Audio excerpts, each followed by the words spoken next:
அப்போஸ்தலராகிய அந்திரேயா எப்படி பெருக்கல் வடிவத்திலான சிலுவையில் அறைந்து கொண்டாங்க. பிலிப்பு எப்படி சிலுவையில் கட்டி வச்சுட்டு கல்லால் அடித்து கொண்டாங்க. மத்தேயு அப்போஸ்தலர் 2 விதத்தில் சொல்கிறாங்க. ஈட்டினாலும் இருக்கும், வாளாலும் வெட்டப்பட்டு இறந்துருப்பார். ஆனால் கொடூரமான மரணம்.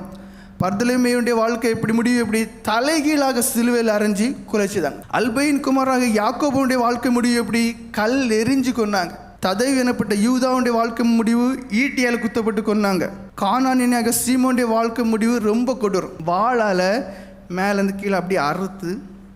ஏசாயா தீர்க்கதரிசிக்கும் அது அப்படிப்பட்ட கொடூரமான முடிவு தான். தோமா அப்போஸ்தலனுடைய வாழ்க்கை முடிவு ஈட்டியால் குத்தி கொண்டாங்க. அடுத்தது என்ன, பவுல் அப்போஸ்தலர் ரொம்ப கொடுமைப்படுத்தினா நீரோ மன்னன், அதுக்கு பிறகு தலையை வெட்டி கொண்டாங்க. மார்க் எப்படி கொல்லப்பட்டார், உயிரோட தீ கொளுத்தி கொண்டாங்க.